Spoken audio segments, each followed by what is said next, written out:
We continue now at the top of Daf Lamed Bezim and Bezim Meseches Pesachim. This is Pesachim Daf 32b. The Gemara had just brought two brises regarding whether a person has to pay back if he eats Trumas Chametz on Pesach b'shogeg, and so now Abaye identifies a difference between the two brises, even though it seems like they're the same. Amar Abaye, Abaye says, Rabbi Eliezer ben Yaakov, Rabbi Akiva, Rabbi Yochanan ben Nuri. Rabbi Eliezer ben Yaakov, Rabbi Akiva, Rabbi Yochanan ben Nuri, Kulu Svira Lahu, Chametz b'Pesach Aser b'Hana. They all agree that Chametz on Pesach is Aser b'Hana. Uvaha pligi, and the following is the issue. The following is the machlokas. To Rabbi Akiva savar lefi damim mishalim. Rabbi Akiva holds when you eat trumas chametz b'shogeg, or in general when you eat truma b'shogeg, you have to pay back the monetary value. So this has no monetary value because it's chametz on Pesach. That's why Rabbi Akiva says pater. Rabbi Yochanan ben Nuri savar, and Rabbi Yochanan ben Nuri holds lefi mida mishalim. You pay back according to the amount, according to the volume. So even if it has no value, you still have to pay back if it's chametz on Pesach. Gemara says pshita, isn't that obvious? Obviously, that's the machlokus between Rabbi Akiva and Rabbi Yochanan ben Nuri, and the Gemara says no. Ma'u detema Rabbi Yochanan ben Nuri nami Rabbi Akiva svirale de amar lefi damim mishalim. You might have thought that Rabbi Yochanan ben Nuri agrees with Rabbi Akiva that you pay back the monetary value. V'hasam hainu time, and there the reason actually is the kamechayev. The reason why he's mechayev, the reason why Rabbi Yochanan ben Nuri is mechayev in contrast to Rabbi Akiva is mishum desavar lo Rabbi Yossi Haglili. It could be that he holds like Rabbi Yossi Haglili, the Amar Chametz bePesach Muter Bahana, who holds that Chametz on Pesach is Muter Bahana. You could derive benefit, so it actually has monetary value. That's the other possible approach. Kamash Malon, so he comes to teach you, no, he does not hold like Rabbi Yossi Haglili. Rather, he holds, even though there is no monetary value, you have to pay back according to the measurement. Gemara says, Ve'ima hachinami, but maybe not. Maybe we should say, actually, he does hold like Rabbi Yossi Haglili. How do you know which direction Rabbi Yochanan ben Nuri, why Rabbi Yochanan ben Nuri says you're chayiv? So the Gemara says, Imkein nahader le Rabbi Yochanan ben Nuri le Rabbi Akiva. No, if Rabbi Yochanan ben Nuri held like that, he should have responded to Rabbi Akiva, Ki heichi de mahader le Rabbi Elazar Chasma le Rabbi Eliezer ben Yaakov, in the same way that Rabbi Elazar Chasma responded to Rabbi Eliezer ben Yaakov. In other words, the way that Rabbi Elazar Chasma responds in the second brisa, the way that he responds to Rabbi Eliezer ben Yaakov, that indicates that he holds like Rabbi Yossi Haglili, that he holds there is some kind of monetary value. But Rabbi Yochanan ben Nuri does not respond in that fashion, and therefore we can assume Rabbi Yochanan ben Nuri holds there is no monetary value, but you have to pay back according to the midah, according to the measurement. And the Gemara continues at the two dots. Tanu Rabbanan, we learned in a brisa. Ha'ochel kezayis truma. If somebody eats a kezayis of truma, mishalim karen v'chomesh. That's when he pays back the principal in a fifth. Abba Shol Omer, Abba Shol says, Ad sheyehebo shava pruta. The amount he eats has to be worth a shava pruta. So the Gemara says, my time with the Tanakama. What's the reason of the Tanakama? Where do you get this idea that it has to be a kazayas? Amar Kra, because the pasuk says, V'ish ki yochal kodesh b'shgaga. It says he eats the kodesh. So v'achila b'kazayas. Anytime it says achila, it has to be a kazayas to be called an achila. V'Abba Shol, and what about Abba Shol? What's his reasoning? My time, and what's his reason? Amar Kra, because the pasuk says v'nosan. It says he has to give. V'yein nesina pachos mishava pruta. It's not called a nesina when you're paying back. You don't call it a nesina if it's less than a shava pruta. V'idach nami haksiv yochal. The other opinion, doesn't it say the word yochal? So shouldn't we learn out from there that it has to be a kazayas? So the Gemara says, Ahu prat lemazik hu da'asa. That comes to exclude damaging. In other words, he has to eat the truma, not damage the truma. V'tanakama ksiv v'nasan. And what does the Tanakama do with the word v'nasan? Ahu miboy leila davar haroy lios kodesh. That's to come to teach us that when you pay back, you have to pay back in food which can become truma. Because again, what you're going to pay back is actually going to become truma. And the Gemara continues at the two dots. Tanu Rabbanan, we learned in a brisa, ha'ochel truma pachos mikazayis. If a person eats truma less than a kazayis, meshalem es hakeren ve'eino meshalem es hachomesh. In that case, he pays back the keren, but he does not pay back the chomesh. So the Gemara says, hey chidami, what's the case? Idelezbe shave pruta. If it's not worth a shave pruta, meaning we're following the opinion of Abba Shol, it needs to be worth a shave pruta. So keren nami lo l'shalim. He shouldn't pay back the principal either. Why is he paying back anything? V'ide izba shave pruta. And if it's worth a shave chomesh nami l'shalim, he should pay the fifth, because Abba Shol said you need to pay as long as it's worth a shava pruta. So the Gemara says, Liolam di isba shava pruta.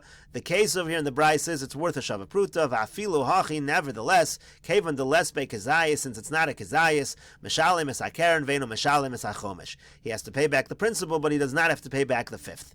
So the Gemara says, Amru Rabbanan Kame de Rav Papa. The Rabbanan said this in front of Rav Papa, and they said, Hadelo ka Abashol. This doesn't seem to follow Abashol. Di'i ka Abashol, because if it follows Abashol, Ha'amar kevan sheyesh ba shava pruta. Didn't he say that as long as it's a shava pruta, afa gav de lesbe kazayis, even if it didn't have a kazayis? So the Rabbanan said to Rav Papa, what's going on over here? How come over here there's a requirement that it be a shava pruta and a kazayis? Didn't Abashol say it only has to be a shava pruta? So Amar Lahu Rav Papa, so Rav Papa responded to them, Afilu tema Abashol. You could even say that it follows the opinion of Abashol. Abashol tarti boy. Abashol required both. He requires that it be a kazayis and that it be a shava pruta. So the Gemara says, "Mi boy Abashol tarti." Does Abashol really require that the truma be both a kazayis and be worth a shava pruta? V'atnan, but we learned in the Mishnah, Abashol Omer Abashol says, as sheyesh bo shava pruta chayav b'tashlumin. He says if it's worth a shava pruta, then you have to pay. As she'ein bo shava pruta, but if it's not worth a shava pruta, eino chayav b'tashlumin, then you don't have to pay. So Amru lo. So the Chachamim said back to Abashol, lo Amru shava pruta el linyan mi'ila bilvad. The din that it has to be worth a shava pruta, that's only true by me'ila. By the halach of me'ila, if you take hektish and you use it for your personal use, then it has to be worth a shava pruta in order to bring a carbon me'ila. But that's not true, avol truma, but for truma, eino chayiv ad shehei bo kezayis. You're not chayiv unless it has a kezayis. So their response to him was, the din of shava pruta does not apply to truma. You know what applies to truma, the din of kezayis. Now, ve'im isa, the Gemara says, if it's really true that Abashol also agrees with the halach of kezayis, he's just adding a requirement of shava pruta, kevon sheyesh bo kezayis mi boile. The Rabbanan should have responded, since it's a kezayis, that's enough. It doesn't also need a shava pruta. They should have responded accordingly. The way they phrased their response, the way they said the requirement is a kezayis and not a shava pruta, the implication is that Abashol's only requirement was a shava pruta, and the Gemara says to Yufta that indeed is a refutation. It seems that Abashol holds it only requires a shava pruta. He does not hold of the requirement of a kezayis. And the Gemara says V'af Rav Papa hadarbe. Even Rav Papa retracted from his position. He agrees that Abashol only requires a shava pruta. The Tanya we learned in a brisa.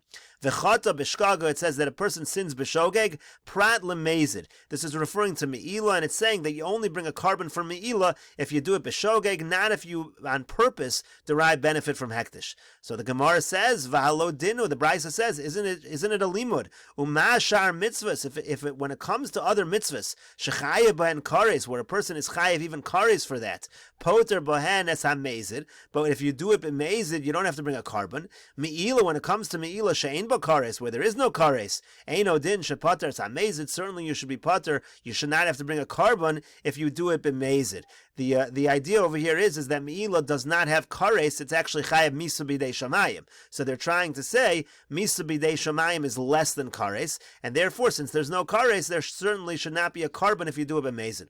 So the Brisa responds, Lo imamrit b'shar mitzvahs, shekein lo chayev bohen misa, tomer v'me'ila shechayev misa. What are you talking about? By other mitzvahs, there's no misa b'dei shamayim. Maybe me'ila is stricter because it has misa b'dei shamayim. So the Brisa says, Talmud lomar, the pasuk says, bishkaga prat lemezid. It says in the pasuk, v'chata bishkaga, it means to exclude mezid. So even though you possibly do have a limud to say even b'mezid there should be a carbon, it comes to teach us there is no carbon. And Rashi over here explains, V'halo dinu, isn't it a kal v'chomer, demezid pater mi carbon, v'lam alikra. You don't need a pasuk to say that by b'mezid you're pater from a carbon by me'ila. It should be a kal v'chomer. Shechayev bohen hakas of kares kagon chaylev v'dam. For example, things where you're chayev kares like chaylev and dam, pater bohenes hamezid. There's no carbon if you do b'mezid. Mi carbon, you're pater from a carbon. Tegabe chatas shgaga ksiv, because of course by carbon chatas it says shgaga. So then the Brisa responded, well, over here there's misa b'dei shamayim, so maybe you would say misa b'dei shamayim Shamayim means that you are chayiv even b'mezid, and so the Gemara says that's why we have a pasuk which says b'shkaga prat l'mezid. So v'yomer le Rav Nachman bar Yitzchak le Rav Chia bar Avin. So now Rav Nachman bar Yitzchak said to Rav Chia bar Avin on this brisa, he said, "Hai tana meikara alima le kares ulevasof alima le misa." This whole brisa doesn't make any sense. In the beginning of the brisa, we're saying kares is stronger than misa b'dei shamayim. That's why we're trying to say, oh, when it comes to meila where there's no kares, all there is misa b'dei shamayim. So then maybe there's no carbon. But then at the end, the brisa says no. Maybe by meila it's worse because there's misa b'dei shamayim, and therefore there should be a carbon. So v'yamar le. So he responded to him. You know what the pshat in the brisa is? How come the brisa seems to do an about face and suddenly misa b'dei shamayim seems to be more strict? So hachi kamer. Here's what the brisa means. Lo imamrit b'shar mitzvahs shekein lo chayav b'hen misa b'pachas mikazayis. What the brisa means to say is that by other mitzvahs you never have a chi of misa less than a kazayis. Tomer b'meila, but when it comes to meila, shechayev b'misa b'pachas mikazayis. You're chayev misa even if you do meila b'pachas mikazayis. So the focus of the brisa at the end was not in the fact that misa b'dei shamayim is worse than kares. Misa b'dei shamayim is not worse than kares. But the focus was that when it comes to meila, it's even true if it's less than a kazayis. Rashi over here explains, v'yamar le Rav Chia liolam kares alimole. Really, kares is stronger. V'hach seva demasnis and hachi kamer. The end of the mishnah, the end of the brisa means as follows: Lo imamrit b'shar mitzvahs sharei lo chayev ben afilu misa b'pachas mikazayis. By other mitzvahs, we don't find the chi of misa less than a kazayis. Tomar b'meila shechayev ba miha misa b'pachas mikazayis. The stringency that you have by meila is that you have misa even less than a kazayis, and therefore you might have thought you are chayev b'mezid, even b'mezid you're chayev to bring a carbon. Again, that's why we have the pasuk to say b'shkaga only b'shogeg, but when it comes to b'mezid you're not chayev. V'yamar lei. So he said back to him, when he heard this response, he said back to him, Tanuach daitzcha sheinachta es daiti. Your mind should be calm because you've calmed my mind down. You've given me a good answer to this question. V'yamar lei. He said back to him, my nichusa, what's so good about this answer? The Rabba v'Rav Sheshes shadu beinarga, because Rabba and Rav Sheshes threw an axe in this answer, and they said as follows: Man shamad le damar. Who's the one that even says this? Rashi over here says, Umay nichusa ika. What's so good about this answer? The Rabba v'Rav Sheshes shadu beinarga. Rabba and Rav Sheshes threw an axe in this answer. B'hai teirutza de toritzis umakshu hachi. They asked the following question: Heichi amrinon detona apachos mikazayas mechayim misa. How can you say that when it comes to meila, if it's less than a kazayis, you're chayav misa? Man shamad le damar meila zedona misa Rebbe. Who's the one that says by meila that there's a punishment for misa if you do it b'mezid? It's Rebbe. V'al karchach mitruma gamarla. Where's that learned from? It's learned from truma. Kinim efarshinan, as we're going to explain. V'kevan the mitruma gamar, and since it's learned from truma, lo mishkach b'misa ela b'kazayis ketruma. The halacha misa should not apply unless it's a kazayis like truma. The truma gabe misa ksiv bo achila, because truma, when it talks about the misa by truma, it has the word achila. The misa the truma nafkalon mi the samech v'chol zor lo yochal kodesh gabe umesu bo ki yichalalu. It says lo yochal kodesh, a non-kohen can't eat the truma, and it says that he's going to die. Be'elohen anisrafim b'Sanhedrin. That's in Sanhedrin, and we'll continue with this discussion in the next video on Daf Lamed Gimel Amud Aleph.